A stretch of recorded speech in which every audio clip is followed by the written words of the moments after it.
Today, the Ford Motor Company is a titan of the automotive industry, the 6th largest car company in the world, the 2nd largest in the United States of America, but arguably the most influential. Thanks to Ford, we know how to manufacture automobiles on a large scale, efficiently. Thanks to Ford, the idea that workers should be paid a living wage and have days off for rest is not a completely foreign concept. Thanks to Ford, the automobile quickly transformed from a luxury good designed only for the elite to become the everyday man's form of mobility, something within the grasp of anyone willing to use a little elbow grease. Yet, part of that legacy was built on a lie. In 1909, the Ford Motor Company cheated its way to victory at the biggest race in the United States of America, the ocean-to-ocean automobile endurance trial that saw 5 early cars conquer the untamed terrain of the American West on a road trip from New York City to Seattle, Washington. By the time anyone bothered to correct the record, it was too late. Ford was an invincible titan, and the competition had fallen away. This month on Deadly Passions, Terrible Joys, I want to dig into that event with Eric Moskowitz, author of an incredible new book called The Hardest, Longest Race. Moskowitz is a Pulitzer Prize-winning journalist with bylines in major publications like the New York Times and The Atlantic, and he's translated that skill set into a genuinely phenomenal book that I'm going to link down in the description. You'll get part of the story of Ford's cheating scandal in this episode, and you'll hear what it took to piece together this epic tale straight from the author. But if you want the full experience of this journey, and trust me, you do, make sure to head down to the description. There's a link that you can follow to go get a copy yourself. So without further ado, let's dig in.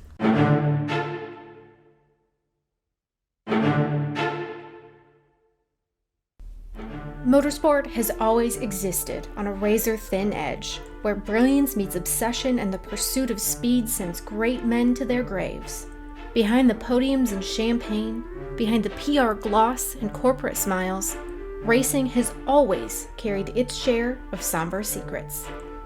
Welcome to Deadly Passions, Terrible Joys, an award-winning motorsport history podcast dedicated to uncovering the scandals, tragedies, and intrigues that transform the racing world in ways the record books have long tried to forget. I'm motorsport journalist and historian Elizabeth Blackstock, and in each episode, I return to the archives, examining interviews, court documents, original reporting, and eyewitness accounts to reconstruct how these forgotten events unfolded. I want to know the motivations, the conflicts, and the consequences, which reveal how personal ambition and organizational pressure collided in often fatal ways that altered motorsport forever. These are our deadly passions. Our terrible joys. If you're a longtime listener of Deadly Passions, Terrible Joys, then you know that over in Europe, city-to-city racing was a pretty big deal. I won't go so far as to claim that the continent had amazing roads, but it definitely did have a robust road network that connected major cities and made the rural countryside navigable. When a few forward-thinking individuals started putting together a selection of self-propelled carriages, it was entirely possible to put those early cars to the test on public roads, and it was also possible to travel greater and greater distances as you did so. Here in the United States, we didn't have that. The indigenous folks who inhabited North America before the arrival of European colonizers had established a few empires, but for the most part, these were people more concerned with living alongside nature than conquering it. The idea of taking over an entirety of a massive land area was kind of foreign to them, and even if they did have or own this kind of wide swath of countryside, they probably weren't keeping up with it in the same way that the European folks were. It was not foreign to the various groups of colonizers who saw potential in this region's natural resources and its ability to escape various oppressions associated with living in a more tightly packed society. But just when people started pushing across America with the intention of claiming a piece of the world for themselves, Europe could boast centuries of population growth and infrastructure evolution to accommodate it. So that brings us right back to the roads, or more accurately, America's lack thereof. You could find decently maintained roads within major city centers like Boston or New York, but the moment you stepped outside of city limits, you had no idea what you would find. Along the eastern seaboard, the country roads, they really weren't great, but they were at least well traversed, which meant there was at least some incentive to maintain and improve them. Beyond that, you might be lucky to find anything more than a cart path. For the fine folks in charge of the Alaska Yukon Pacific Exposition, which would serve as the 1909 World's Fair, the roads were something of a problem. The goal of this exposition was to highlight the growing importance of the Pacific Rim in global trade, but getting there wouldn't be easy. Major rail companies had planned or added special routes to ensure folks from around the country could make it, but that was the kind of hefty excursion that required a hefty dose of spare money and time. Yet at this same moment, the average American definitely wouldn't be making that cross-country journey via horse and carriage. If only there was some middle ground, some new form of technology that could free individuals and families to make those journeys on their own time without having to rely on animals or timetables. Well, what about the automobile? It would be an overstatement to claim that the American auto industry was flourishing at this point in time, but it was definitely growing.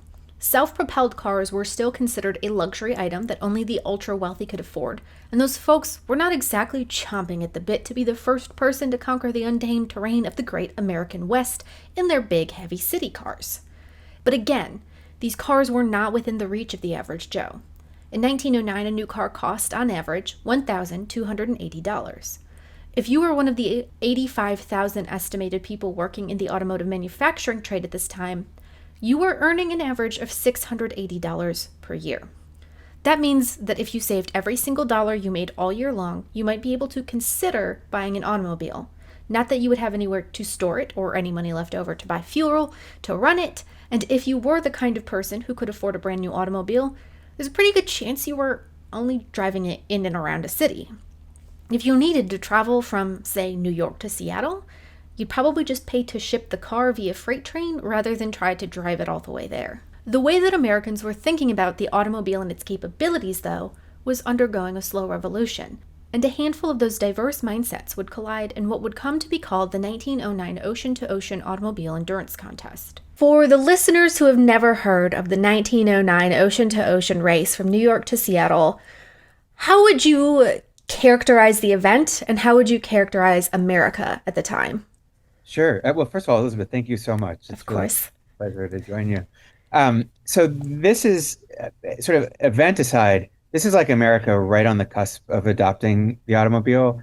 I mean, the automobile was really like in its adolescence. I mean, it was sort of a teenager. It had been in 1909, 16 years since the first like successful gas-powered automobile test by Duryea, and 14 years since the first like actual automobile company selling automobiles in America. I mean, Europe is a little bit ahead. Mhm. And what's kind of amazing is that in the first decade of the 20th century, the automobile goes so quickly from being like, a devilish plaything of the gilded class, and then called in the book, to like a luxury coveted by the masses. So something that like one in 10,000 people have to like one in 500. So Mhm. it's not like in 1909, it's not that like no one has seen an automobile. It's that like many people have seen an automobile. They just don't own them yet, but they want to, and Mhm. they're not quite sure like what the future is going to hold, what this will look like. So it's a lot like personal computers in the late 70s. Like it is clear this thing is here to stay.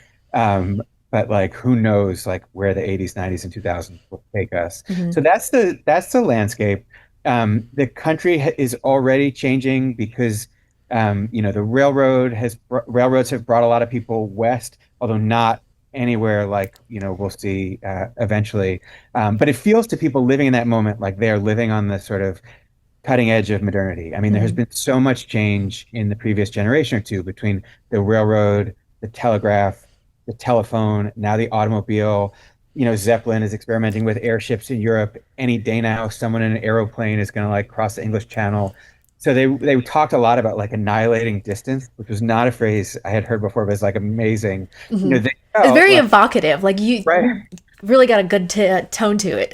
Yeah, I mean, they felt, I mean, and this is something that like people talk about later, like the world shrinking to a point, like you could physically cross the country in just 4 or 5 days by train. You could send a message instantaneously by telegraph. Mhm.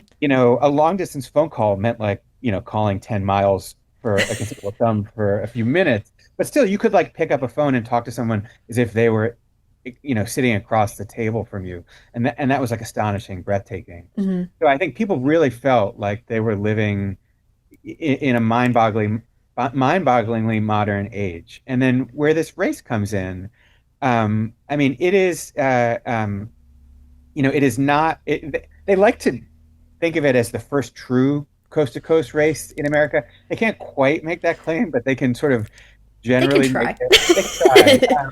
It is the first. It is the first coast-to-coast race that is open to everybody, Hmm. and it's the first coast-to-coast race that's actually stopping, going from one coast to the other. So there's that 1905 race between two Oldsmobiles that goes Yeah. coast to coast, and then you have talked and written about the 1907 race from Beijing to Paris, Hmm. and that was kind of like a test to see. I mean, that's impossible to conceive of in that moment. Can an automobile do something like that? Hmm. And that, it was just to do it to see if you could. And then they succeed. And then in 1908, they have this like preposterous race. I mean, the '07 race is such a publicity hit that in 1908, they have this preposterous race from New York westward to Paris. I mean, Hmm. initially they think like they're going to drive over like ice across the Bering Strait. It's clear that that's not going to happen. No. As like a sporting event, that race in '08 left a lot to be desired. There's like people cheating, putting cars on trains. Even the people not cheating have to cross oceans like Hmm. aboard, a steamer. There's vast distances separating the cars by the time they get to Eastern Europe. Um, they're stopping, particularly in America, for banquets, like leisurely banquets Yeah. every night. It's not like it isn't this sort of like hard charging race, but because it was such a publicity uh, sensation, you now have the next year, in 1909, the leaders of the city of Seattle planning a World's Fair. And they know that if you're planning a World's Fair in Seattle, it's going to be a hard sell for people who live in New York, Hmm. Boston, Philadelphia, Chicago, you name it, St. Louis, to come out there. The most successful World's Fairs were in places that Easterners could easily access by the railroad. And so if you're going to persuade people to like spend the money to travel 3, 4, 5 days cross country Yeah. in a train, you're going to need a lot of publicity. And so, for what we would think of today as earned media, they conceive of this like wild cross country race from New York City to the gates of the World's Fair in Seattle. And then, like, into their hands walks like a 23-year-old, almost 24-year-old sort of millionaire playboy who's kind of a mark, Robert Guggenheim, heir to the What Guggenheim a fortune. like what an Like, incredible every single fact you drop about him. I was like, I cannot believe this, but I also absolutely can for that era. yeah. Like you can't make up a character like him. It's a very typical like family wealth story, I think, in that you have this like industrious sort of immigrant patriarch. Then you have like I think there's 7 sons in the next generation Jeez. who build out the fortune. And like if people don't know, the Guggenheims were involved in mining and smelting, and that really matters at the turn of the century because we as a nation, as a world, had this like insatiable appetite for copper because we're Mhm. using copper to string telegraph and telephone wires. So they are making a boatload of money. I mean, it's a very extractive work, but by the turn of the 20th century, they have a collective fortune of like 100 million, which is like staggering. Yeah, I unthinkable mean, at that time. that's in Today those it's big. right? Yeah, it's like that's billions today, and so you then have the third generation, and they're like not as interested in like putting their nose to the grindstone. And Robert Guggenheim is the first grandson born to that generation, Mm. and so he could theoretically like inherit the mantle, and he wants like nothing to do with it. So it's like very typical kind of thing where like he can do no wrong in his mother's eyes, and his father just thinks he's like The worst. yeah. And so he's like used up almost all of the like goodwill in the family by the fall of '08. And so his Hmm. dad like hunts him out to Seattle. They had a smelter in Tacoma, and he arrives in Seattle, and like they're planning the World's Fair, and he sort of struts into town. And he had with some other rich guys planned an auto race that was like a for charity Hmm. in the summer of 1908, and he planned like a small tennis tournament at his parents' estate. But he had not done anything like on a big scale, and certainly not by himself. But like they whisper in his ear, like he's into the automobile. He collected automobiles. He'd lent his name to some auto advertisements. Like, wouldn't it be great if we had a race from your hometown of New York to your new hometown of Seattle, and Yeah. we're playing this fair, and like suddenly it's like his idea, right? Yeah. And like he puts up the money, he like puts up the purse, he hires a publicist, he puts up the money for the like planning and infrastructure, he commissions this like obscenely lavish trophy, and then they imagine like 75 entries will come, and Yeah. in fact like almost none. On one hand, you had a gentleman named M. Robert Guggenheim, who at this time was just 24 years old, but who had already worn out his welcome with his family. While his brothers had gone into the family business, M. Robert Guggenheim had abandoned his degree program at Columbia University to tour Europe, then was dispatched by his family to Seattle in large part to keep him out of the way and out of trouble in New York. While he was technically supposed to be looking after a Guggenheim smelting plant in Tacoma, Ol M. Robert Guggenheim had instead found himself a regular face at regional social clubs, which then led him to joining the committee in charge of planning the Alaska Yukon Pacific Exposition. His lack of experience in planning major events never once gave the young Guggenheim pause. He was convinced that his ocean to ocean race would be a smash hit. On the other hand, you had none other than Henry Ford. Born on June 30th, 1863, to a farming family in Dearborn, Michigan, Ford was admittedly never big on the whole schooling concept, and he dropped out before he made it to the high school level. When he was 12, his father gave him a pocket watch that he was fond of taking apart and putting back together, and it was that love of machinery that became a significant part of what caught his eye when he saw something called a Nichols and Shepard road engine, or basically a big steam-powered tractor designed for hauling heavy loads. When it came time for him to leave home, Henry Ford moved to Detroit and took on a role as an apprentice machinist. When he visited home, he remained hard at work designing his own steam automobile.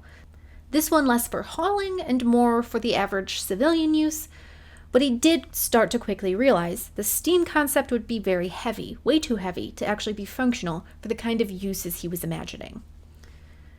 In 1885, Ford repaired an auto combustion engine, which got him thinking. Maybe he could do something similar. Maybe he could build a machine like this. By 1892, he had completed the first automobile prototype and spent several years driving it around until he traveled a whopping 1,000 miles. Then and only then did he begin building a second car. 1 year later, in 1899, he founded the Detroit Automobile Company in an attempt to kick off his four-wheeled empire. While he'd start and leave a few companies during the next few years, he had nevertheless managed to find his footing and to begin building cars at ever-increasing scale. By 1909, Ford's guiding ethos around the American automotive industry had begun to crystallize. As he explains in his 1922 autobiography, My Life and Work, he never thought anything of racing. The idea of building cars specifically to determine which one could be the fastest over some arbitrary distance seemed absurd to him because it was so far removed from what actual customers used their vehicles for. No normal person in America would ever be able to unleash the full speed of a race car on their local roads.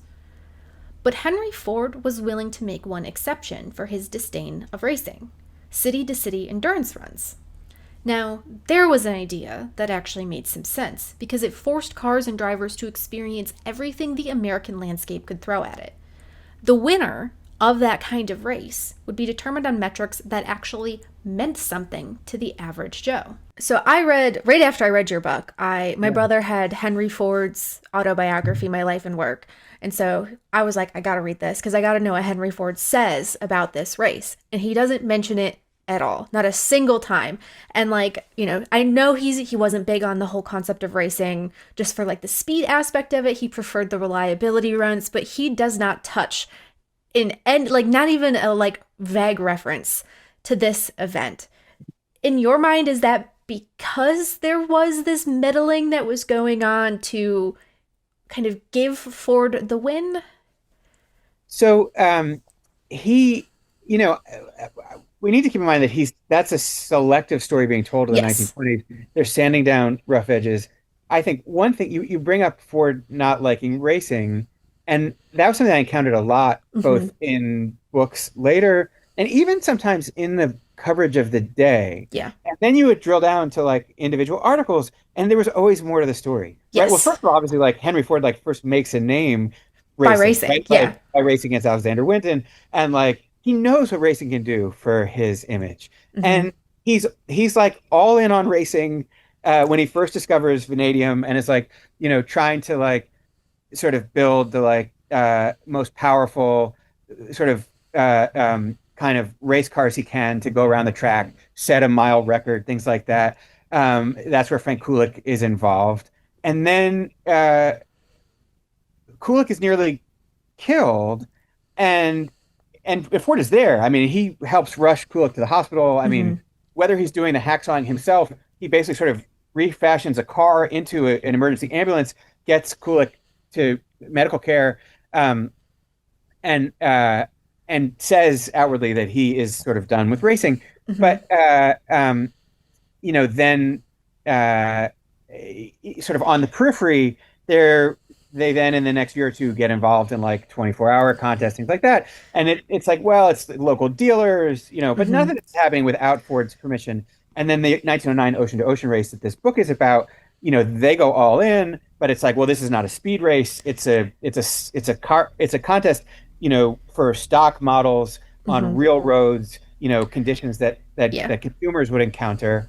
But even before this, he is saying that like, if you have um, like an actual automobile track, like a Hmm. purpose-built automobile track, banked, 2 miles long. Because all the tracks in the U.S. they're a mile, they're Yeah. flat, they're dirt tracks, they're county fair tracks for horses. They are Hmm. not meant for fast-moving automobiles. They're deadly.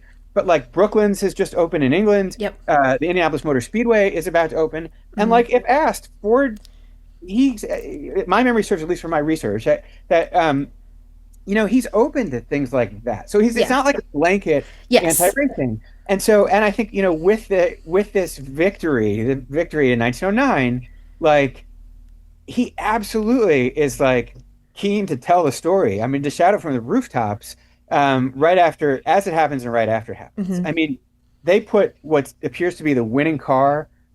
So all the cars are displayed at the World's Fair in the immediate aftermath. Then the winning car goes out on this like zigzagging cross country tour with initially the winning crew, Yeah. starting in early July.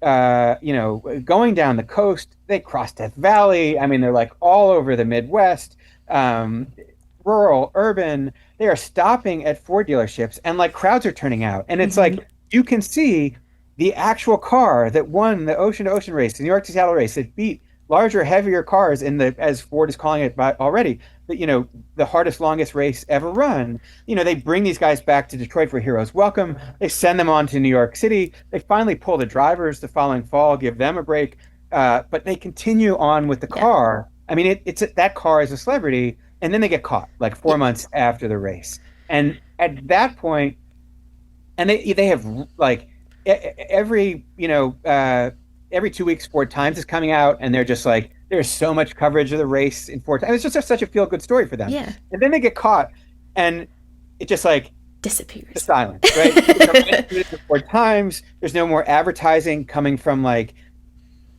coming from headquarters, but local dealers continue to advertise, Yeah. right? I mean, they're responsible for their own advertising. That's fundamental to Ford. He feels Hmm. like you can get the local dealers to pay for ads. It's better than paying for it at the corporate level. And those local dealers are continuing to advertise it, Yeah. right? Whether they know or not that like Ford has been caught and that Shawmut has been awarded the winner as of the end of October 1909, they still advertise like you can own the car that won the 1909 New York to Seattle race. Hmm. But like, but you're absolutely right. Like broadly, it has served its purpose, and there's kind of no need. Yeah. To revisit. Yeah, and it's like there's also so many ingredients in the Model T's success that like it's like once this thing has done what it's done, it's like a sort of rocket booster falling away, Yeah. right? Like, Yeah. um, And as it turned out, old Henry Ford thought he had the perfect paradigm shaking machine to conquer Guggenheim's race. That is, if the race would actually even happen.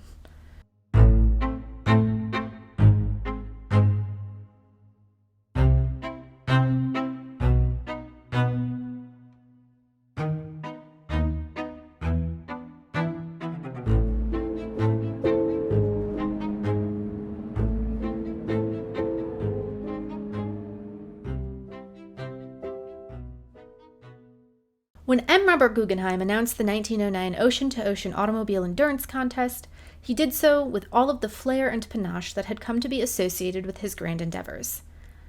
The reality of the event would be quite different.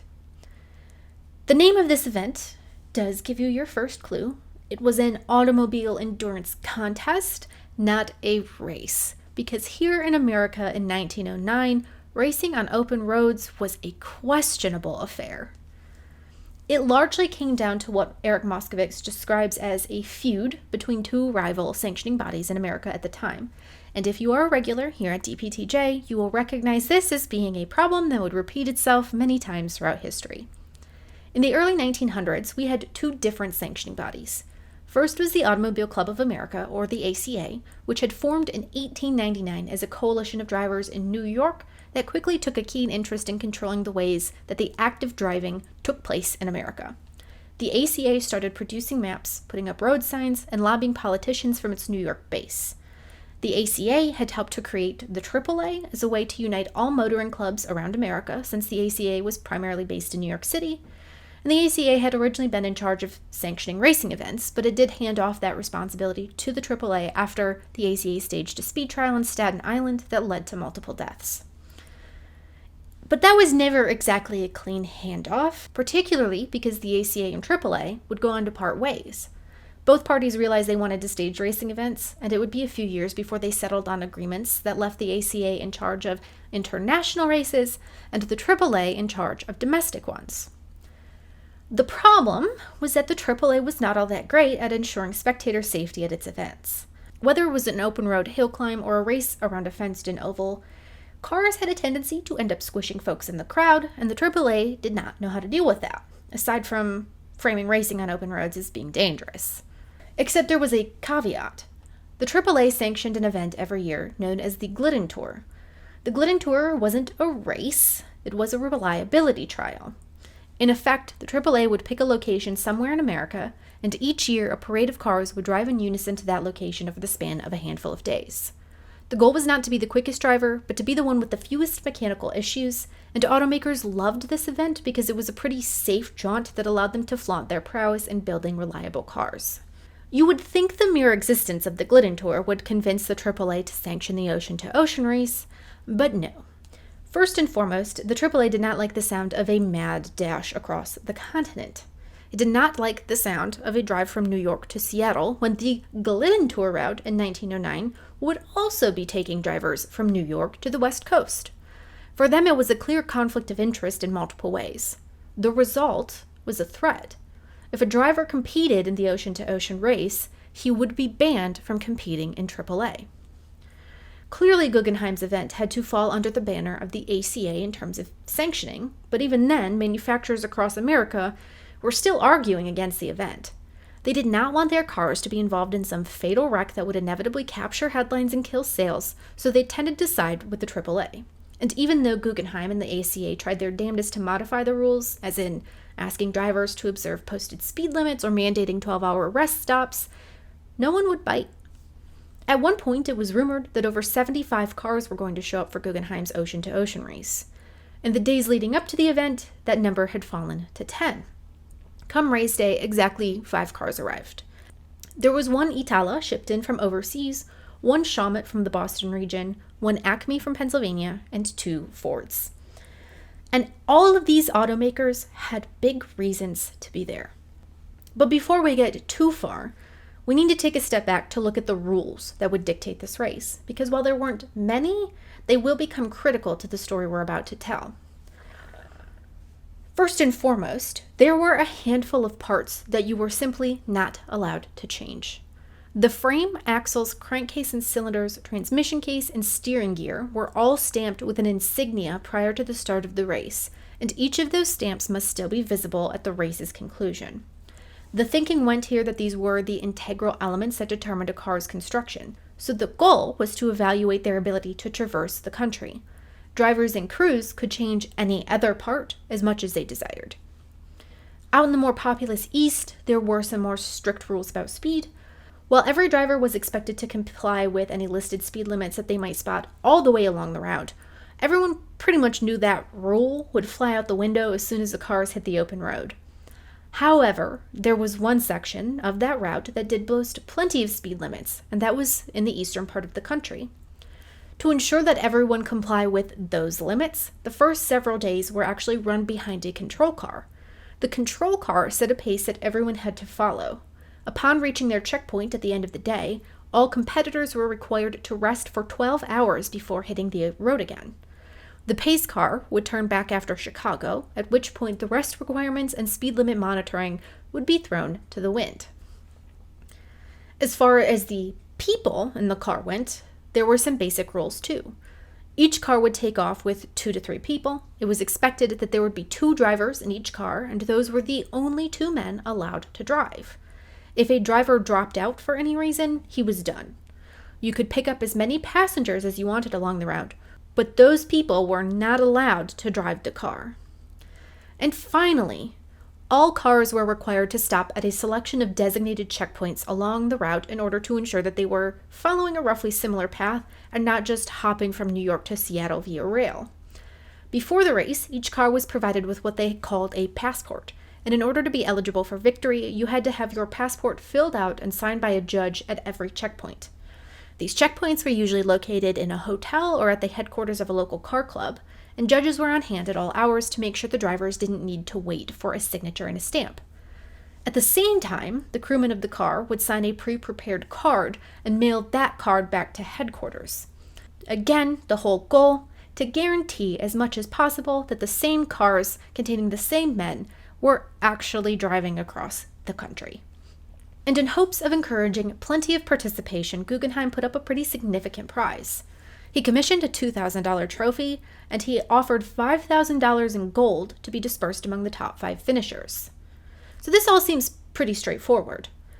The original rule set was even more loose, but the Manufacturers Club of America thought it would be unfair to allow cars to change entire engines.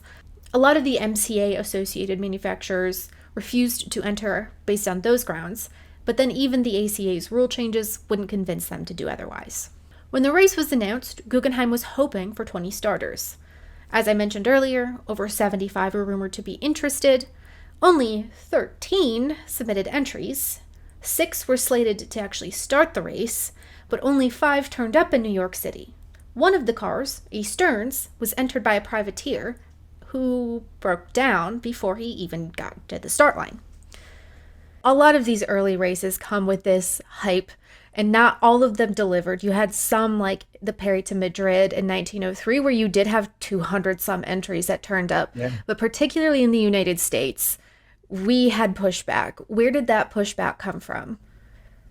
So the pushback for this race came from a few places.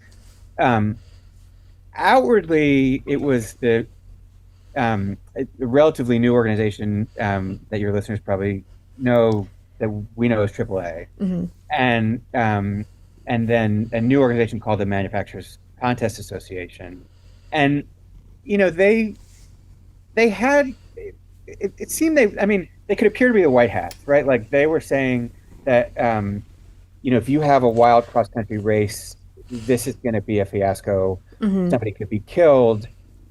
This is bad for the automobile at a time when it's still emerging, right? Yeah. And, state by state, there was a real variation in terms of whether they're regulating automobiles at all and what that looks like, mm-hmm. whether you have speed limits, whether you make drivers register, whether that means registering their cars or registering themselves to acquire a license. There wasn't any testing, but should you have to pay $1 to some state organization to obtain a license by mail, and so and maybe should states start to invest in road improvements. Mm-hmm. And so the thinking is if you have this wild race that and somebody gets killed or multiple people get killed, that's going to set back the industry as lawmakers are considering what to do about the automobile.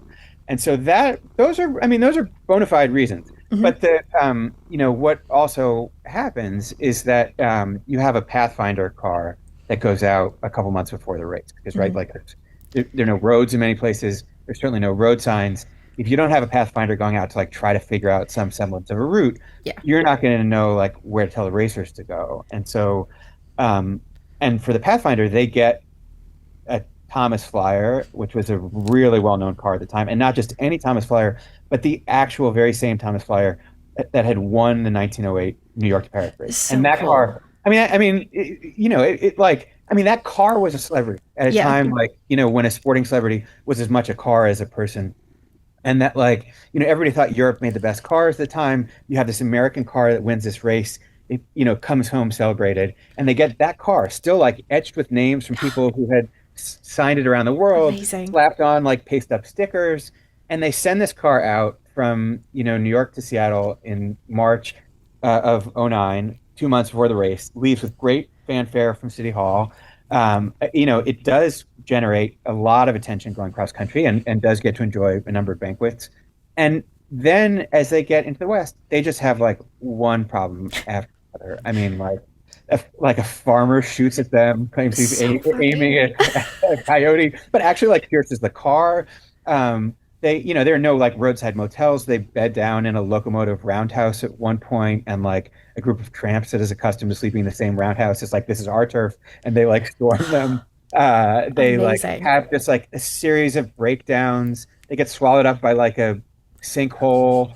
These are places where you can't just like go to a local garage for parts, so they've got to like, pump a hand car, go to like the nearest like railroad shops miles away, get things like fabricated by blacksmiths and sort of machinists, and go back. And it's And just they're like doing this 2 months before they're supposed to two send months, right? I mean, everyone across they the should have done country. this a year before. Like, so, there. And the other thing, people may not know this. There were 250 American automakers at this time. I mean, Hmm. that's a stuff like, I knew obviously there was some number that had shrunk down to the big three, but I could not have told you there was anything near like 250. But in fact, many more had already come and gone. And the Hmm. reason we know the number 250, and in fact, it was 253 at the end of 1908, is because the American auto industry was lobbying Congress to extend and potentially even expand the 45% tariffs on imported cars from Hmm. Europe.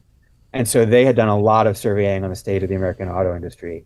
And, that doesn't mean everyone is a big automaker. You have like 10 or so companies that are building 1,000 more cars a Yeah. year. Some of them like You've got a Ford. lot that are doing the single one offs. You Yeah, commission this and we'll build it, and maybe it'll exactly. take a Yeah. year. Totally. I mean, they're just like trying to crawl out of the crab bucket or something. Yep. And but many of them are bona fide companies, and they might enter a race like this. Hmm. But when they see, I mean, and then we haven't got to the fact that this Thomas Flyer, so robust that it's gone around the world, can't even actually make it to Seattle.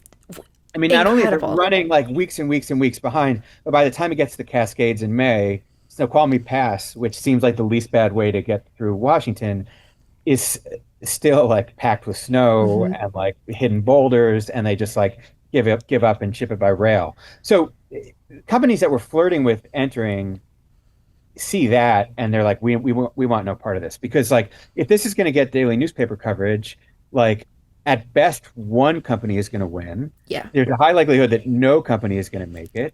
And so like people will read about your car failing somewhere across the country, and Hmm. why would they want to then go out and buy your automobile Yeah. in a crowded landscape where they have hundreds of competitors to choose from? So like, And then you also have the fact that you mentioned the safety aspect of, like, if your car kills someone, I yes. don't think there's any coming back from that. Yeah. And so, it's like if there's like hundreds of competitors, bad publicity is worse than no publicity. Yeah. And then, where you have the like AAA and the manufacturers contest association pressure, it's like, okay, if you want to participate in any other uh, um, auto races or contests, don't go in this one, or like you could potentially be blacklisted. Hmm. And so it has a chilling effect. Yeah. And what they think are going to be 75 entries ends up coming down to 40, coming down to 2 dozen, coming down to like basically a dozen by the end of the week before the race. And then lo and behold, at the starting line on June 1st, there are only 6 official entries, and one of them is actually not even there. Yeah. It's like broken down. Yep. Didn't And even you make it to the start line, which the is a starting great line. way to begin. Yeah, right. And it's a really compelling mix. I mean, you have everybody there had either like basically nothing to lose, or they're just sort of like kind of swashbuckling iconoclasts and like don't care what the industry feels. And so Hmm. like, you know, Ford is like they're the they're the big car entry, and that they're successful. They've already made and sold, somewhere between like 15 and 20,000 cars over the Hmm. previous like almost 6 years. But they have kind of made a reputation of like zigging when other people are zagging, Yeah. and they're the only entry in the race that is a lightweight, affordable entry. And the Model T, like in the same way that like the iPod was not the first MP3 player, the iPhone was not the first like smartphone. The Model T was not the first lightweight, affordable car. Ford had Hmm. built a number of others. Several players had been in the category since like Oldsmobile had basically started it 8 years earlier. But the difference is that people felt that those lightweight affordable cars were junk. Yeah. That they were fun to play with. They introduced you to what it was like to own an automobile, but like they could barely get you up a hill or around town. They certainly were not going to take you across country. Yeah. And because Ford, through like serious R&D, multiple years of development, hitting on this special alloy called vanadium steel that is unusually strong and yet lightweight at the same time. He feels like he has like cracked the code. He now Yeah. has a car that is under $1,000, strong and flexible, and could go out and drive cross country. So that is like a different kind of car from the other entries in the race. The other entries in the race are all big, heavy luxury cars, Hmm. but they're not, with the exception of the Itala, they're not like huge companies. So you have an Itala coming from Europe, Hmm. which has a real racing pedigree, overseas. You have an Acme, which is like a mid-sized company from Pennsylvania. They have a very curious history. Like they should be a better known company than they are. They've been building very good cars, but they've suffered from mismanagement. But they are kind of early believers that like racing will help us make a name and Hmm. sort of lead to sales. And they've had some racing success in the US already. And so they enter. They also had like a really flamboyant salesman in New York who heard about the race and thought like this is a Gotta fantastic do it. idea. He was already running a millionaire's daily coach limousine service using an Acme between the Waldorf Astoria in New York and the Bellevue Stratford in Philadelphia, like the two sort of leading hotels of the day, back and forth in an Acme automobile, which is unheard of. Like Hmm. today, of course, people drive back and forth between big cities. Back then, like once the railroad had come around, you did not go between two cities, except in a railroad, Yeah. unless you like wanted to suffer. And so the fact that like the Acme was doing that, that was good for promotion. So they enter, and then you have this eccentric guy who owns a Stearns, which is a very well-known car. He lives in Brooklyn. The Stearns company, based in Cleveland, wants nothing to do with this race. They try to stop him, um, Can't do and it. then and then you have an entry called the Shawmut from Boston, and they were a company that sort of unique among small car companies. I mean, they had only finished somewhere between 6 and 20 cars. So that's not unique. That was a story of many companies. What's unique among them is they had spent like what would be by the standards of the day like a gazillion dollars on like R&D. I mean, they Hmm. had very wealthy connected benefactors. They really wanted to sort of make a perfect car and then try to scale that into a business. And they were starting to get good publicity. And right as they were about to pivot into like making cars for real, their factory burns down. They have only a couple surviving cars, and they feel, by then it's like the spigot is turned off. Like if Yeah. they're going to get more money, it needs to come from outside investors. And so they enter this race as like a Hail Mary play to try to save the business. So Hmm. like that's who comes to the starting line. It's kind of like an odd lot mix, but they all have something like at stake. Describe this a little bit of like, but the individuals who come to compete to drive these cars to race, what kind of people were they? Because I think in early racing, you get like kind of two types. Yeah, or there's like an array of types. I mean, I mean, first of all, many of them are factory employees, Hmm. and even some of them are even like fairly well known.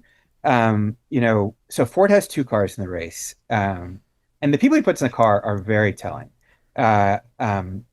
In one car, he puts Jimmy Smith, who has like been in this sort of like closed off machine shop, sort of secret development room, one of the handpicked people who's been helping to work on the Model T's development is like a very trusted hand. He's a mechanic.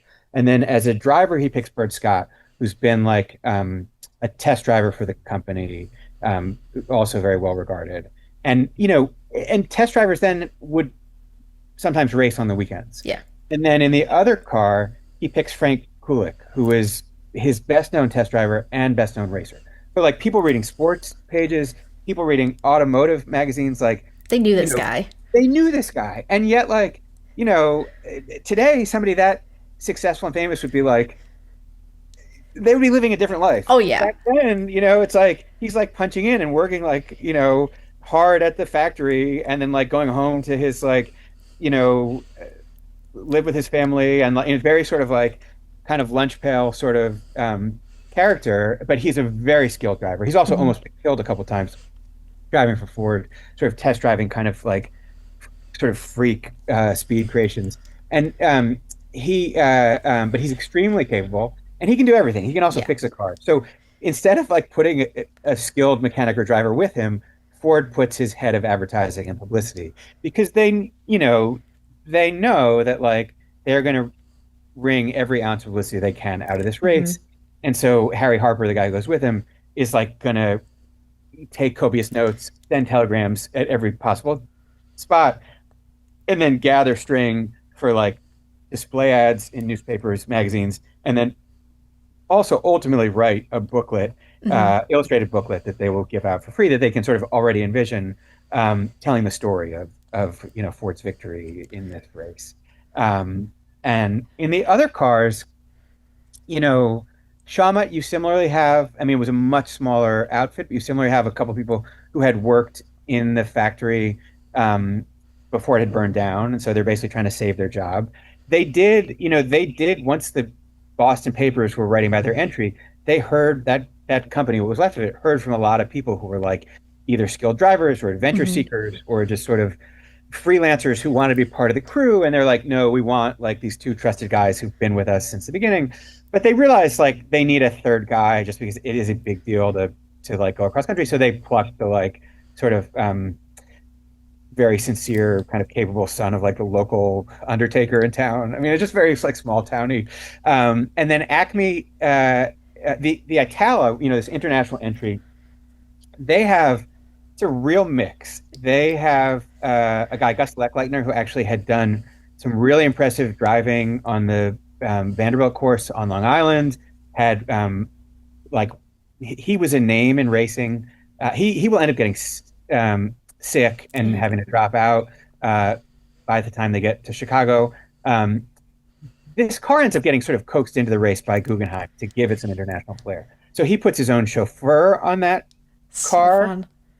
And then you also have like a 21-year-old sort of son of privilege whose family has been in the coach business and they have pivoted to making custom coaches for luxury imports like Mercedes and Itala. Mm-hmm. And that's this guy, Francesco Bianchi Whittemore Jr. And like where everyone else at the start is like wearing like dusters and, driving caps, he's in like a corduroy suit and lace up boots and has like a hat with a feather. I mean, just like So amazing. good.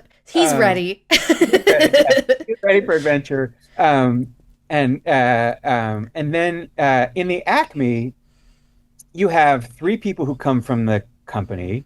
They're sort of like basically the like superintendent of the factory, um, another guy who works in PR for them, and then they get a driver who seems to be like one of the most famous drivers of the age. I mean, this is amazing. I mean, people didn't know. I mean, photographs didn't circulate as widely then, Hmm. and so they get seemingly George Saltzman, who like anytime you would like, I mean, they couldn't search back then, but if you came across the name George Saltzman in the newspaper, it would say like George Saltzman, comma famous driver, George Saltzman racer, and he was affiliated with the Thomas Company, and you know, by all accounts, was still affiliated with the Thomas Company. But like, it seemed that George Saltzman had signed on to drive the Acme in this race. What was not widely known, and it seemed like a coup, and newspapers were reporting it. What's not widely known is that this George Saltzman was a con artist, and that like he actually seems to have also been named George Saltzman, Hmm.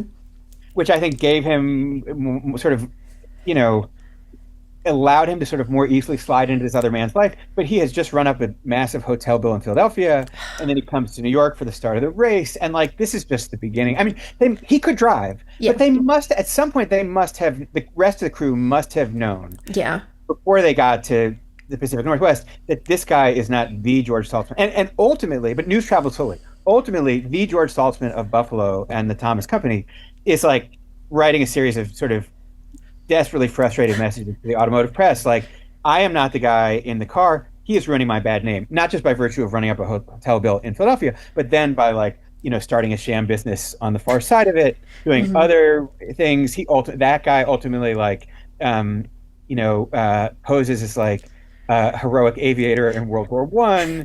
He like sets up one of the first sophisticated stolen car rings in New York State. Is running a chop shop, gets arrested, goes away, sort of comes back, does other unsavory things. I mean, like ultimately dies alone, like decades later. But like, there's like no end to like. I mean, they're very colorful characters. Yes. And then like, there are some like unsavory ones. There are people just sort of like drawn to adventure, Hmm. and then there are people who are just very skilled with machining and who've come up through the automobile from its very beginning. Hmm. Like that chauffeur of Guggenheim's, he had like bicycled from upstate New York to New York City as a teenager in the early 1890s to like seek his fortune with a friend, and Yeah. he gets involved in like horse-drawn milk delivery. But then like New York before the turn of the century, they have like sort of experiment with electric powered Hmm. cabs, and he like starts driving one of those,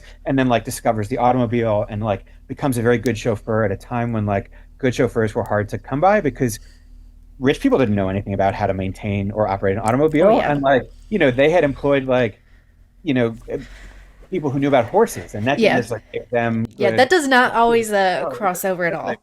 so like somebody like him is getting in, and then otherwise they're factory people. But it is, um, I mean, they're all. I mean, even these Ford guys, like they're like some of the very first employees of Ford Hmm. Motor. Each of the five machines had a reason for taking this challenge, despite the backlash, but the Italas was probably the simplest. The Italo is a car built in Turin, and it could cost upwards of $10,000 just to ship it to the United States. It was big and heavy and ran very low to the ground, which was perfect for touring in the city, but perhaps not so great for conquering the rutted roads ahead. Still, M. Robert Guggenheim was getting antsy about the lack of legitimate entries, so he bankrolled the Itala entry in an attempt to flesh out the field and to give it a little bit of international flavor. The Acme and the Shawmut were American made luxury cars that were less expensive than the Itala, but you could still expect to shell out as much as $5,000 for the pleasure of owning one of them. Acme had built its reputation in motorsport, and it was known for producing reliable cars, but it still hadn't scaled its operation. Ownership of the company had changed hands multiple times in its brief lifespan, and there had been plenty of financial issues along the way. Winning the ocean to ocean race would be a feather in Acme's cap, and possibly just the thing it needed to scale up and boost production. The situation was a little bit more dire for the Shawmut Motor Company. The Boston based operation was well known in its home region, and that was about it. It was an extremely small outfit, and the machine it entered in the ocean to ocean race was just one of a handful of cars that had survived a fire that had decimated its factory and almost all of its stock. It was literally one of the last bits of the company in existence. The hope was that if the car could make it to Seattle first, the $2,000 prize and associated publicity would give its company the boost it needed to buy a new shop and restart production. That leaves us now with the two Fords. The Ocean to Ocean race would be the company's chance to debut its brand new Model T on the big stage. The Model T first began production in October of 1908, and it would become the ultimate pinnacle of Henry Ford's manufacturing ethos. While some automakers like Buick had begun trying to manufacture an affordable car, the primary way that people thought about cars at this time was that they were the playthings of the rich, and they were usually built and priced accordingly. But Ford believed that the average Joe could benefit immensely from an automobile. He was thinking of local doctors that could drive to house calls in the country without needing to ready a horse. He was thinking of farmers who would appreciate a simpler form of transportation to get their crops to market. He was thinking of the factory worker who might want to move out of the city center and start a family. But in order to build a car at a price those folks could afford, a couple things needed to happen. First, you needed to be able to more efficiently produce a car.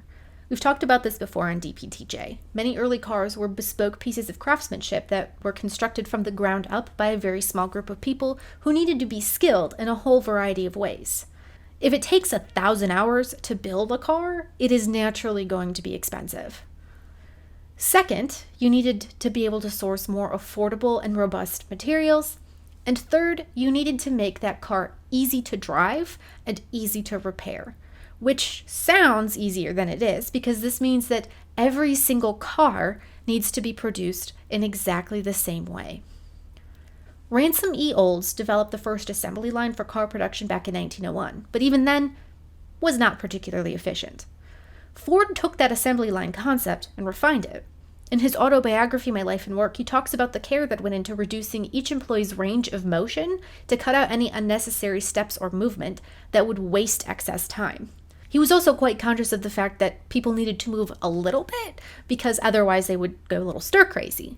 He found this great balance. And while a single car used to take 12.5 hours to construct at Ford, it would take a mere 93 minutes by 1914. But in 1909, the logic of that design process and its subsequent impact on cost were still several years into the future. No one expected anything of the Fords other than failure. In this era, before we really understood car construction and performance, the general belief was that a heavier car was a better car. It could therefore withstand a more powerful engine, and its bulk was assumed to be a good thing when it came to blasting through muddy or rutted roads. By contrast, the belief was that a light car like the Model T would just drive in and get stuck because it didn't have the power or the physical heft to get itself out of the muck. We now know that's not the case, and Henry Ford was betting on being the first man to change some minds. For him, the real key to success would be a car's power-to-weight ratio. He felt confident that a lighter car would be less inclined to get stuck in the mud or the sand or in other obstacles that would take down a heavier competitor, and he believed that his engine provided more power per pound, which would get his cars out of trouble. Ford also had another trick up its sleeve, a robust dealer network. By 1909, Ford had established 11 corporate branch stores in major cities, but the company also boasted nearly 1,000 contractual dealers that could sell Fords in their hometown. Many of these folks selling cars in small towns were doing this part-time, selling maybe a handful of cars every year, but that would nonetheless come in handy and benefit the two Fords in some major ways. First and foremost, the Fords knew that there was probably going to be a Ford liaison every single step of the way. If they needed to initiate repairs, they could do so at a Ford-sanctioned dealership, where Ford-sanctioned tires and spare parts would be stocked and ready for them. Plus, it meant the Ford duo would almost always have a reliable guide. While only the drivers of each car were allowed to physically pilot their machines through the rough terrain of the American countryside, there were absolutely no rules about how many people you could sandwich into that car. Because of that, Ford had lined up guides all across the country. Pop into Denver, for example, and you would find a local Ford salesman who was intimately familiar with the local countryside. You knew you could trust this man since he was a representative of the Ford Motor Company, and because he had probably made a point of driving his Ford machine all around the region trying to gin up sales. The local salesman would either hop in the cockpit or drive a lead car of his own, showing the actual racers how to most efficiently navigate the local terrain and get to the next checkpoint. Remember, there are no detailed maps at this point, showing roads or ways to get places. And while one car had crossed the country in 1908, the Thomas Flyer, with the dual intention of showing that the 1909 race was possible and of creating a guidebook describing the route, the descriptions often lacked depth. To begin with, the 1908 pace car had only driven across the country once, so it was entirely possible that there was a safer, faster, or less known route that would only be known to locals. And the quality of the directions really varied. You could probably expect to be told to turn left at a boulder, but if you didn't know which boulder or how far away it was from your last checkpoint or if that boulder was even still there, you had no idea how to like actually navigate yourself in the middle of the race. Having those local liaisons meant the Ford duo rarely needed to rely on those descriptions in that book and could instead just focus on driving flat out. The benefits of this dealer network are just staggering. Ford believed in his automaking philosophy, and the dealers are really where it would come into play. The Model T's standardization of parts would make them easy to replace at any dealer along the way, and for consumers, the parts and labors required to make replacements would always be cheaper than they were anywhere else thanks to standardization.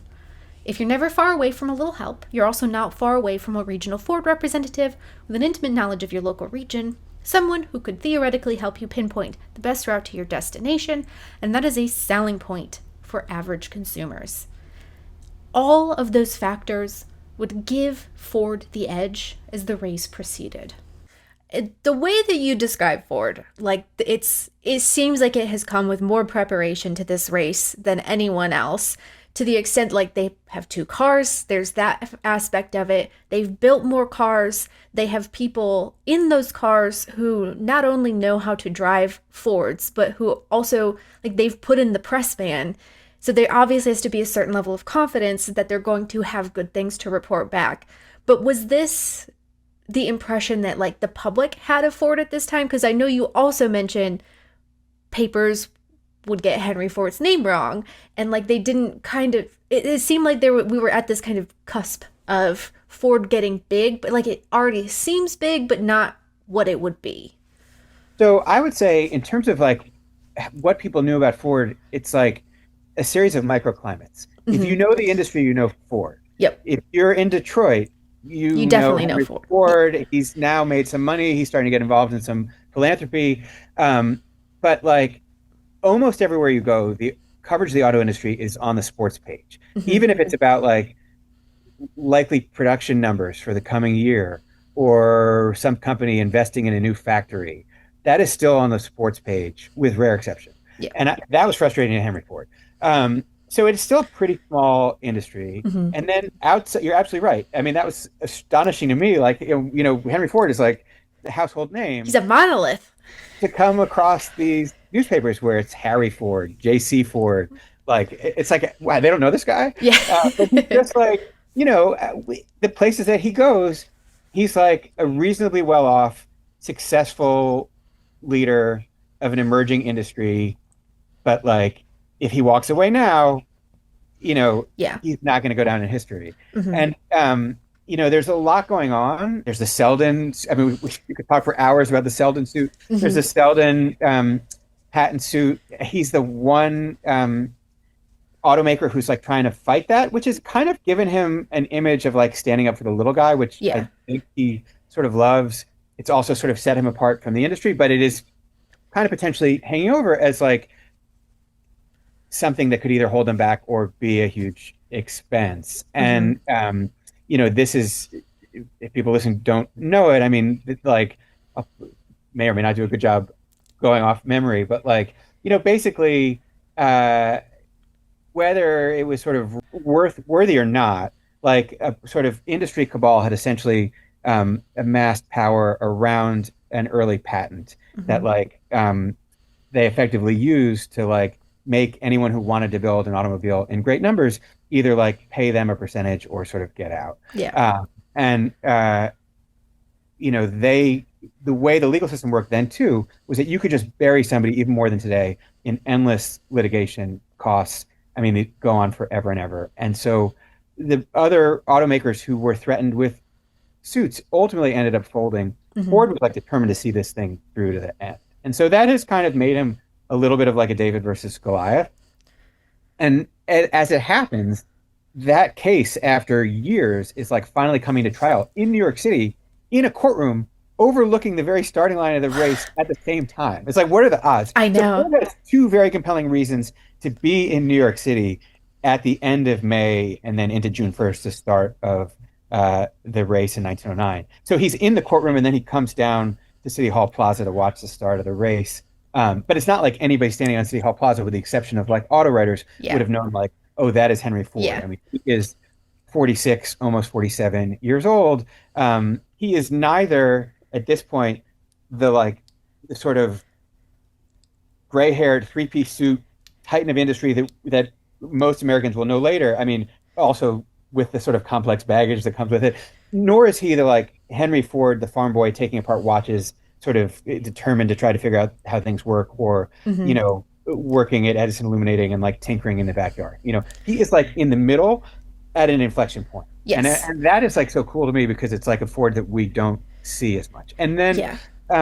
in terms of where the company was, you're absolutely right that they have a network. It's nothing like a network that we would know today. But for the time, For the time, they had an incredible. incredibly robust network. They had ultimately figured out a more precise figure. I think in the book I said something like 600 to 1,000 dealers. I Yeah. think it's roughly like 850, give or take. But they have like, close to 1,000 dealers in the spring of 1909, coast to coast. They have like 11 branch stores, which are Hmm. like what you think of as like the Apple store. These are like sort of slick, standard presentation, but like, like 839 others, they are really varied. I mean, Hmm. some of them are what you would think of with a showroom, a service center, access to parts. Most of them are like, you know, a local doctor who got a Ford to make house calls instead of a horse decides he likes it so much, he's going to start selling some Fords on the side and take commission, Hmm. and do it in an exclusive territory of his city or his county. Or maybe a hardware dealer who will take a horse as a trade-in for like $100 credit, which is just like kind of wild. Um, but these people they're all invested in the future of Ford Motor Company. Hmm. And not really. I mean, Buick has a network kind of to rival Ford, but they're not in this race. None of these other small companies. I mean, Acme is represented in the big cities, Itala in some of the cities, Shawmut not at all. I Yeah. mean, the Sterns that Oscar Stoll hopes to enter doesn't. I mean, they arrive late and don't make it out of Westchester County, so we can sort of discount them. But like, Ford has this network of people waiting to help the cars coming across country. Yeah. And in order to sort of abide by the rules of the race, you have to have the same crew in the car from coast to coast. Hmm. But anybody can hop on to help you navigate or drive alongside to help you navigate. Yeah. And so they have, in a country without good wayfinding, they have people who know the way across the country. And they also have people who are waiting who can help, like give them a tune up, and they Yeah. can stock parts and things like that. And that is not, I mean, that is totally kosher by the terms of the rules. Yeah. It's, it, to anyone else in the race, it feels imbalanced. And so it's not something that they want to broadcast. Yeah. It's a tricky thing, right? Like it is obviously something like they do want to tell potential customers, Yeah. if you buy a Ford, You're you'll never safe be all the far, way. right? You'll never be far from somebody who can help you, who has direct access to the parts you need, things Hmm. like that. And, but like they don't want to Rub like it in the face of the exactly. competition and make a So big thing of they want it. to make it seem like the car is doing it on its own. Yeah. And so that is like, that part is fine, even if it feels unfair to the other competitors. What is not fine is that like a number of the people involved in this network know how badly Henry Ford wants to win, and Hmm. they do things that are not within the rules of the race to make Yes. sure those Model Ts get to.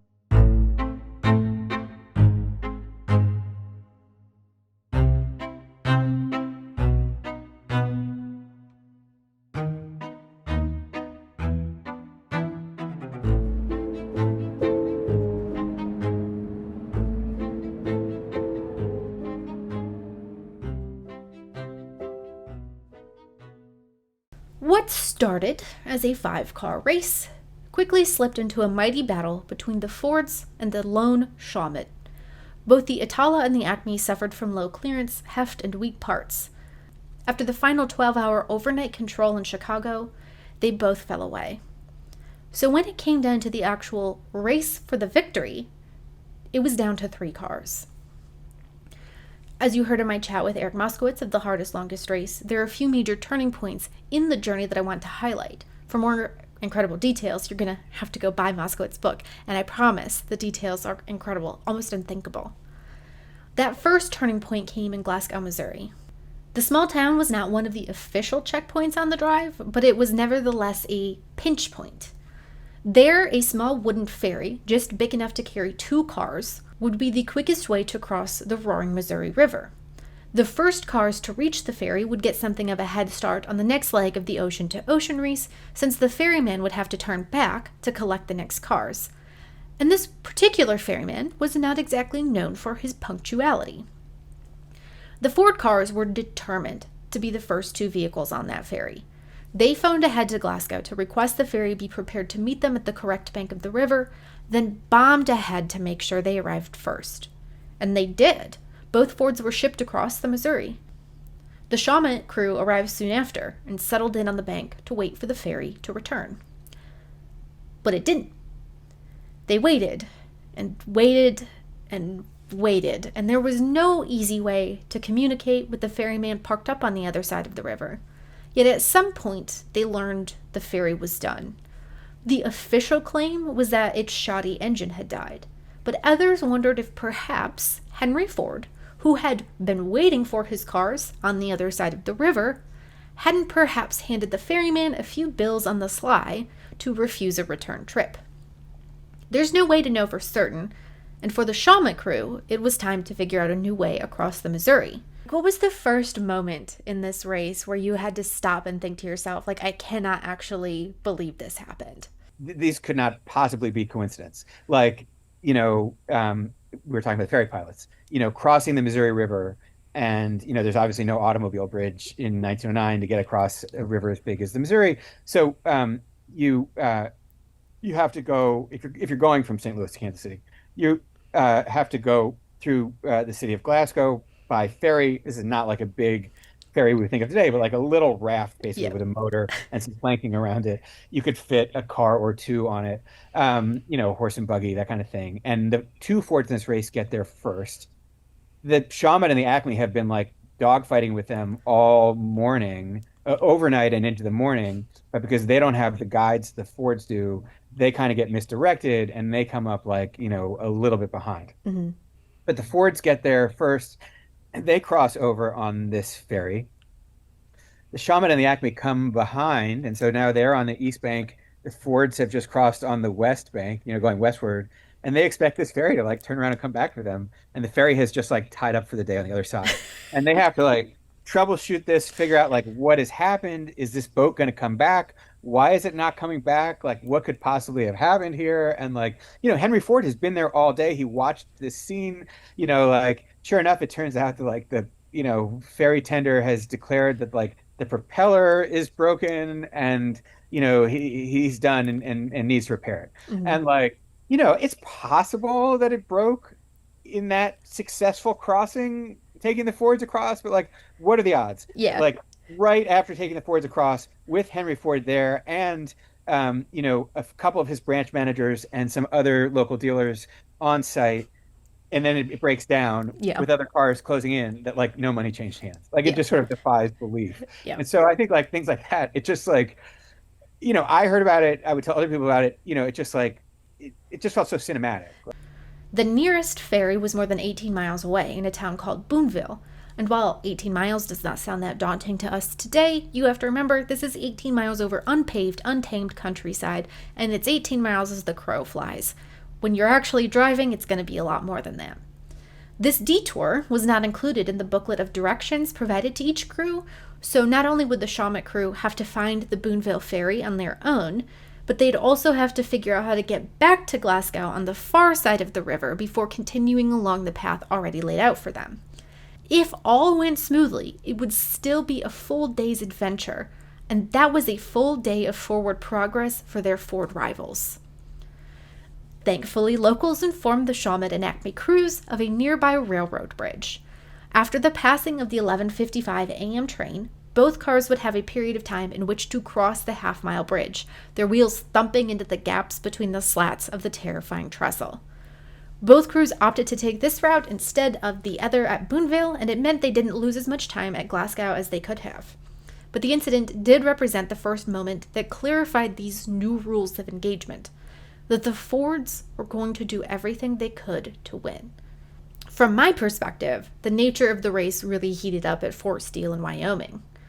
By this point in the race, the Shawmut had actually pulled into the lead ahead of the Fords, and they were the first to reach yet another railroad bridge, this one taking them across the North Platte River.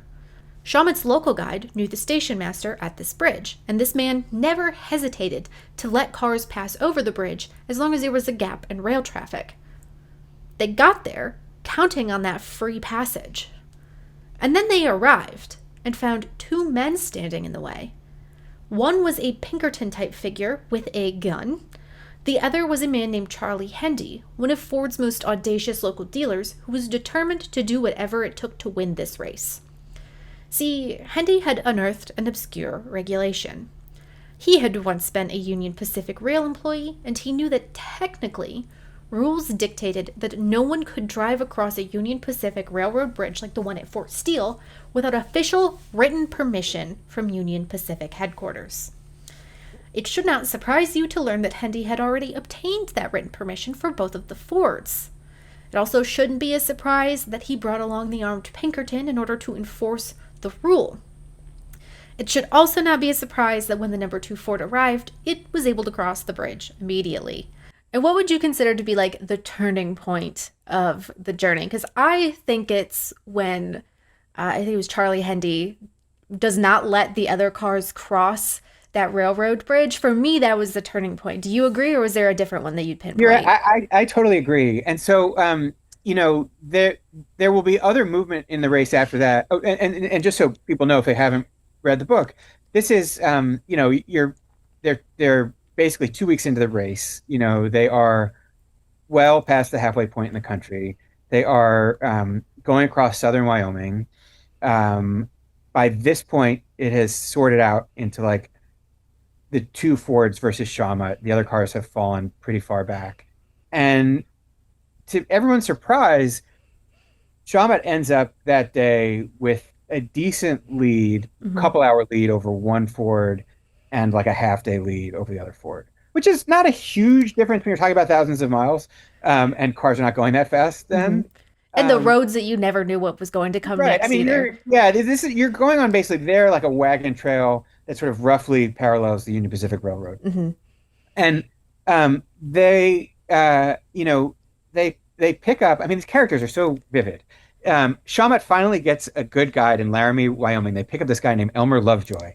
He is known as like Also, just a great name, like in general. He is like the leader of automobiling, not just in Wyoming, but really in the West. He had built the first automobile in Wyoming. He had drawn the first motoring maps in sort of Wyoming. Anyone who was passing through, whether they were attempting like a multi-state drive or they were trying to get to Yellowstone, they would either write to or stop in his fix-it shop, which had become an automobile garage, and ask for his advice. He had helped with every long-distance race that had come through Laramie. He also would later invent the electric garage door opener, not like the remote, but like meaning the one that will pull the sort of bicycle chain. Do it itself, yeah. Yeah. And like, I mean, just incredibly handy. And he gets on the Shawmut, and he's going to take them all the way from Laramie to Rawlins, which is like had been a rough place, but has sort of come up in the world through like sheep and wool money. It's a full day's drive west, really nothing of note in between. And Rawlins is a city with 14 automobiles in this 1909. And like, like an hour before you get to Rawlins, you have to cross the North Platte River at a railroad post called Fort Steele. And it had been an army base, back when they were building the railroad and they wanted to protect the railroad workers from conflict with the indigenous. They built these army posts and, was relevant to like this Indian Wars, as they called them then. And then gets decommissioned and is like pretty remote by this point. But what Lovejoy and others knew who had driven across Wyoming was that when you got to Fort Steele, if there was no train coming, the like local railroad guy at that station would let you drive across the railroad bridge over the North Platte River, no problem. And so, this Shawmut is, I'm sure they felt like the Fords breathing down their neck, even if they couldn't see these cars behind them. And they finally get to the river crossing at Fort Steele. And like, who is waiting for them? It is Charlie Hendy, Ford's Denver branch manager and really leading fixer in the race. And by the way, I should add also a former Union Pacific corporate employee. Man And knows the rules. right, and with him like a basically sort of like an armed Pinkerton type guard. And the Shawmut crew is told that they cannot cross unless they have express written permission from the Union Pacific at the corporate level to drive across this railroad bridge. And the station agent there is like, I mean, his hands are tied. Like, Yeah. what can I do? And so they are stuck waiting. I mean, it is like, you know, getting late in the day. They send a telegram, and then they have to wait like that evening Hmm. into night, overnight, cooling their heels into the next morning, and like one Ford and then the other like comes up and crosses Yeah. past Because them. they've got the written permission. They have written permission, and there will be other like it's not as if the position remains the same after that. Yeah. They trade positions again, for some distance after that, but the ultimate gap when one of the Fords reaches Seattle first and then the Shawmut reaches Seattle second is about equivalent to that delay at Fort Hmm. Steele. So you take away all the other things that happened over the course of the better part of a month Yeah. of June 1909, over 4,100 miles, and that like delay at Fort Steele alone, forget what happened at Glasgow, Missouri, or Yeah. the thing that they will get caught cheating on. That's the Uh, one that really, like, that was the that one like for me where I was like, they're, they're willing to kind of do whatever it takes to win this race. Exactly. And there's like a local newspaper that condemns Charlie Hendy for it. Yeah, But like Charlie Hendy doesn't care. Like, exactly. he's trying to He's in defend it his for the cause. bigger picture here. Exactly. Yeah. Yeah, that's a pretty glaring moment. Meanwhile, the Shawmut crew was forced to wait overnight to receive permission to cross the bridge. The number 2 Ford only managed to make up 16 miles over the Shawmut during that time, but the moment represented yet another major focal point of the race. At Glasgow, rival cars and local press could only speculate that the ferry had failed to return for the competition because Ford had paid off the ferry driver. At Fort Steele, it was clear that Ford was going to take any underhanded tactic it could to win. And the final turning point came when the number 2 Ford took on an entirely new engine. The car had limped into Cokeville, Wyoming with either a broken piston or a broken connecting rod. Official reports aren't clear on which. Repairing either of those parts would take hours, if not days. The entire engine had to be removed and disassembled in order to make the replacement. But no local Ford dealer had the necessary parts on hand to make the swap. A dealer from farther afield would have to ship that part to Cokeville via rail, and only then could the number 2 make the swap. But then it would take several more hours to put the engine back together and return it to the chassis. There were some Model Ts in the area, but again, you would have to take apart that engine and the number 2's engine just to change one single component. It would be easier and faster to just swap out the entire engine. What happened next is unclear. All we know is that Ford did indeed make the decision to swap engines in direct violation of the rules. What this meant was that the broken engine could be repaired while the number 2 hit the road again. Then the repaired engine would be shipped off to a location further along in the race by rail, where the number 2 would pick it up and swap back to the original engine, the one bearing the stamp. No one would know. If you could go back in time just to witness, not to change, but just witness one moment or part of this race, what would you choose? Oh man, from a like wanting to know the story as exhaustively as I can today, I would want to be there when the number 2 Ford, meaning number 2, meaning that's the racing number it had on Yeah. its hook, which is a Ford that ultimately appears to win. When the number 2 Ford has its breakdown on the Wyoming Idaho line, and Mm-hmm. observe everything that happens there, and then everything that happens with the repair to that engine after Yeah. they swap it and move the car along, and then also with putting it back in later. Because Yeah. this is stuff where like Ford is trying to keep sleight of hand because Yeah. that is exactly where they are really cheating. The newspaper wasn't covering that because they're doing it like out of It's sight. covert. And so I have to like triangulate my way to it through sort of things that were understood at the time or Mm-hmm. written an account later. And so I would love to know even more about what happened. And so that's a Yeah. situation where like it, we've talked around it, but like the rules of the race specified that you could change any parts that were subject to wear and tear, but Hmm. the major components of the race were marked with a stamping hammer with a distinct pattern, and that pattern was going to be inspected at the finish. And theoretically, that meant those parts were in the car all the way from New York to Seattle because you were not supposed to be able to change them. If they broke, you had to fix them on site. And sure enough, like, Shawmut has a breakdown in Idaho, and these guys have to trek 60 miles to like railroad shops and get like repair and whatever. But like Ford in this case, instead of doing like complex, basically open heart engine surgery, getting a part, they just like pop out the engine, Hmm. put in a whole new engine. That's a fairly simple and straightforward Yeah.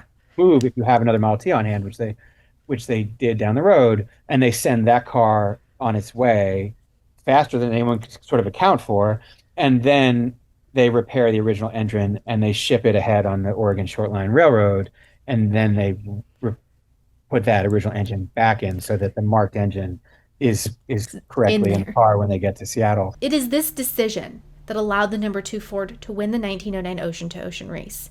It was the first car to pull into Seattle on June 23rd, where it was given a hero's welcome and lauded by the press. Now, the Shawmut crew had immediate suspicions. They knew that a broken piston or connecting rod would eat up hours, if not days, in order to make repairs. Instead, the Ford had somehow been able to get back on the road very easily. They made an early accusation of cheating upon arriving in Seattle and hired a lawyer to raise the case officially. And at this point, though, they didn't even have evidence of an engine swap, but they had other allegations of cheating that they were willing to put into play.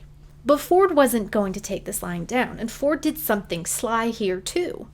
It admitted to cheating with its number 1 Ford, as in the Ford that did not win, the Ford that finished 3rd place. The whole affair went before M. Robert Guggenheim, but he also waved away the concerns of the Shawmut crew. The number 1 had cheated, Ford admitted it. The number 2 had won, there was no evidence to the contrary. Ford had engaged in some shady behavior along the way, but the Shawmut team could produce no hard evidence to justify throwing out the Ford's victory. In fact, it was the Acme team, trailing the top 3 competitors by several days, that knew of the Ford engine swap. And while the Acme crew did try to publicize its allegations as it made its way to Seattle, Guggenheim made his ruling that Ford had won before the Acme arrived. As the winning Ford and its drivers set off on a cross-country tour, the Shawmut team amassed evidence to present to the Automobile Club of America an appeal of the finishing order. This time, the Boston-based team had plenty of time to gather evidence, and it was able to gain legitimate proof of the cheat. See, one of its guides along the route that it had picked up to help them figure out where to go had once been a fraud investigator of the Oregon Short Line Railroad, the railroad that the Ford team had used to ship its repaired engine. The guide's father still worked there, and together they could provide shipping receipts and sworn affidavits proving the Ford swap. The ACA had no choice. 5 months after the conclusion of the 1909 Ocean to Ocean race in June, the ACA confirmed that the Ford number 2 had indeed cheated, and it instead awarded victory to Shawmut. But by this point, it was too late. Ford dealers around the country had the freedom to promote however they chose, and they had been promoting the number 2's victory for months, and would continue to do so, irrespective of the ACA ruling. Ford, as in the Ford Motor Company, as in the main headquarters, had no oversight over this. The overturning of the ruling didn't even get headlines on the front page of newspapers, not even in Boston. It was almost kind of passed over. Now, it would be a step too far for me to claim that the Ford Motor Company would have faded into obscurity had it not been for its win of the 1909 Ocean to Ocean race. Of the 4 automakers that entered the event, it was by far the most well-prepared, the most efficient, and the biggest. Henry Ford did not need reams of breathless reporting on the success of the Model T in one specific event to sell the car. He had created something that people wanted anyway. He had built a cheap car that proved capable of withstanding the treacherous conditions of America. He had established a network of capable salesmen who had the freedom to promote Ford products. His company was plastered in newspapers across the country, proclaiming his victory in the ocean to ocean race. But it would have only been a matter of time before the Model T exploded in popularity anyway. In his autobiography, Ford lays out his business philosophy, which is effectively that he wanted to honor the customer at all costs. He wanted to sell them one car, one time, and then provide them with an affordable means to repair that car in the hope that it would last a lifetime. In a similar vein, he also wanted to keep dropping the price of the Model T. That mindset goes against pretty much everything we are taught to think about business and capitalism today, and it even frustrated the company's stockholders at the time.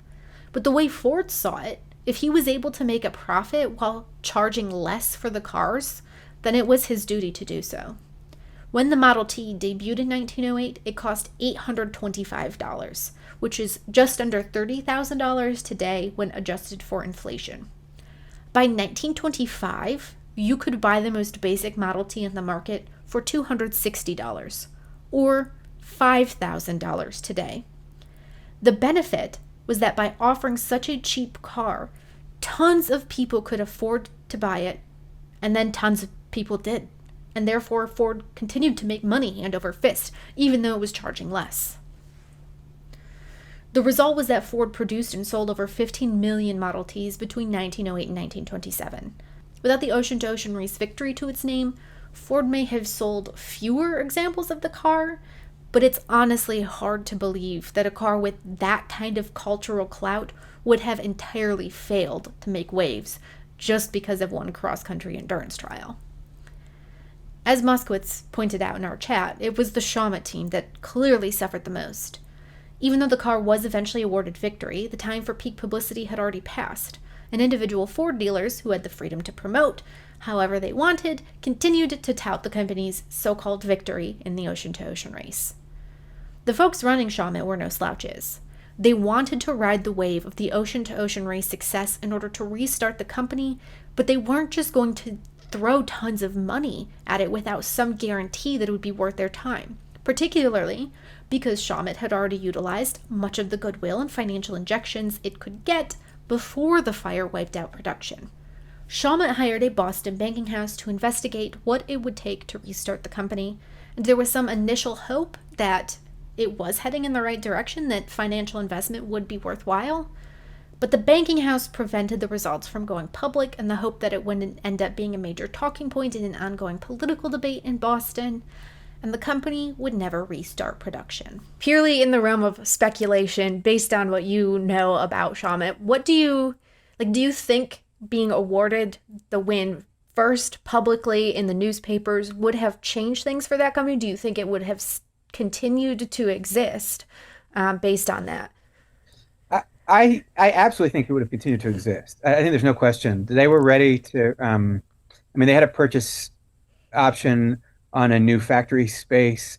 They had done a lot of work to sort of get in position to sort of sell stock if they could get investment. They had a plan to sort of scale up and start building cars in real numbers. So I think that if they had gotten publicity, if they had come back to Boston as like conquering heroes, if they had sort of gone through New York and people would have known them, there would have been some investment. Enough investment would have come to give them a second chance.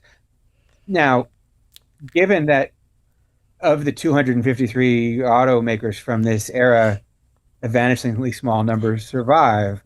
I think that even if they had come back with all this fanfare and a second round of capital, I don't know that they survived the decade, or if they do, I think they would have been done under by the Depression, right? Like the Thomas Company, they are the conquering heroes of the 1908 race, and they're, within a few years they'll be gone, right? Like it's very easy to make corporate missteps, to not, to sort of succumb to squabbling or to spend your money in the wrong spot, bet on the wrong thing. Exactly. I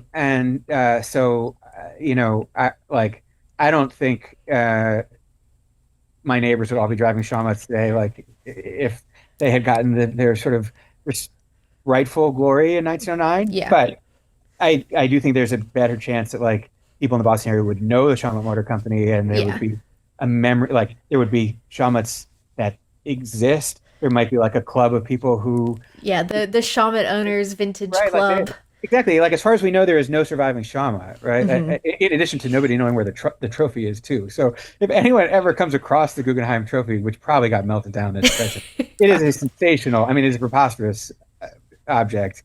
But if anyone finds it in their attic or someone's attic, please Let come you know. forward. Again, it's hard to imagine that Shawmut would still exist today, even if it had been credited with a victory. Even at its most prosperous, it was still a very small company producing luxury cars for a niche audience. As Moskowitz said, it may very well have survived for a few more years, only to be wiped out by the Great Depression. Maybe it would have lasted long enough to gain a few fans and dedicated collectors. Maybe we'd even be able to lay eyes on a Shawmut today. But thinking that it would be comparable to Ford is very audacious. Just for reference, in 1909, Buick was actually the best selling automaker in the United States. And Buick still exists, albeit a shadow of its former self. Oldsmobile was another one of the best sellers, and that company phased out in 2004. And there were hundreds of other automakers that didn't last all that long, and that you've probably never even heard of, like Alco, Berkshire, Clink, and Simplicity. Shawmut was a strong company. It was founded on a desire to experiment in order to build a reliable machine, and it probably could have made a name for itself if it had earned the publicity associated with winning the ocean-to-ocean race. It may have helped bolster the auto industry on the East Coast. But at the end of the day, it already wasn't producing tons of cars, nor did it have the kind of innovative edge that would have given it a Ford-like staying power. But it's still hard not to wonder what could have been.